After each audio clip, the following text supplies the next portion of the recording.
many ways, social media, YouTube, and proliferation of this stream has changed that. Ask the toughest question possible. Sure, sir.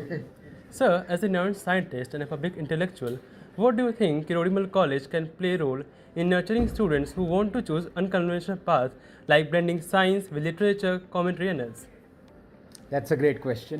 Thank you, sir. And I think, unfortunately, when we were students, I'm talking of the 80s, then things were very regimented, so scientists or people who would take the science stream would always take only the subjects that are, that were categorized coming under science.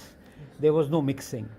Later on in life, I realized that it's not just the cliche that, to make yourself as a person that is a whole, you need to inculcate a lot of things from diverse streams. But it's not just that. I think things are so interconnected now. Most of the ideas that you see people get in science come from areas that are not, erstwhile considered as scientific domains at all. Archaeology and population biology, so many other things. So I think Kirodimal has a huge role to play in encouraging students to pick up as diverse subjects as possible. So scientists should, learn a lot about economics, for example, engineering, architecture. One of the greatest of subjects, according to me, is architecture. Where science, engineering, art comes together as a confluence. If you look at some of the greatest architects, a lot of them have been great engineers as well, scientists as well. So I think the time is ripe for India to have a curriculum where as diverse subjects are encouraged for students to take. Yeah.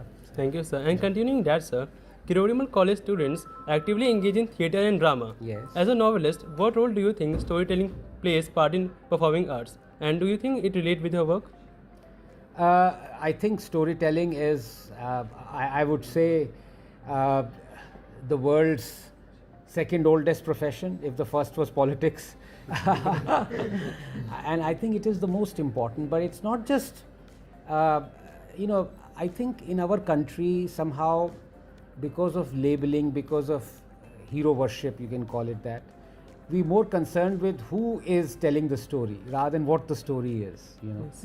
So, and I think in many ways social media, YouTube, and proliferation of this stream has changed that. People, it has democratized to the extent that people no longer care about who the storyteller is. I remember when I was growing up, anything dished out by a famous name would be like considered gospel. Not anymore. I think the content is the king or queen, and I think in that sense it's so important for young minds and students to I don't think it's about learning the craft. It's if you're telling the truth and if you have something to tell, something that's novel, that's new, then even disciplines don't matter. I mean, in science, it's just full of so many stories. In fact, my new book that's coming out, co-authored, it's about forgotten Indian scientists. And it's just, sir, it's incredible how much we don't know about the unbelievable contributions made by Indians towards science. So those are stories waiting to be told. So it's very important.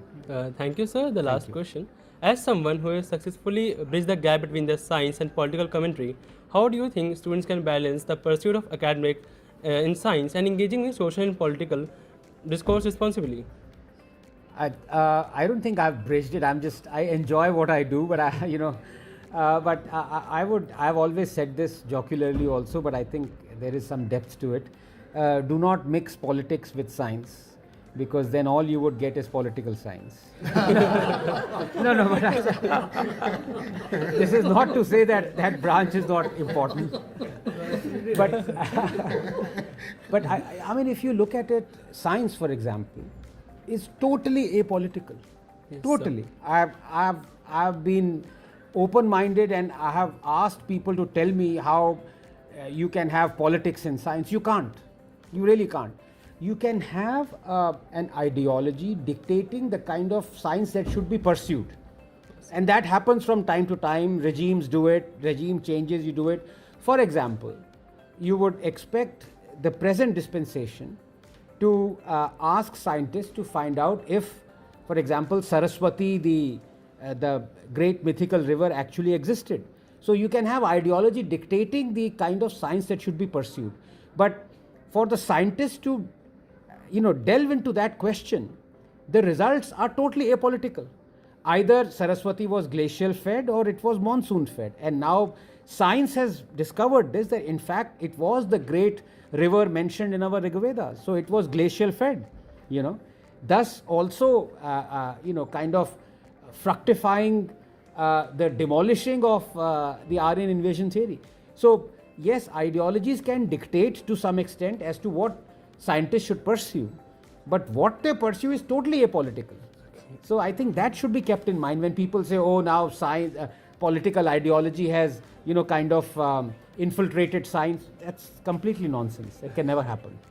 Thank you so much, sir, for your answer. Thank you. I am Prem, KMC Media. Thank you. Pleasure. Thank you.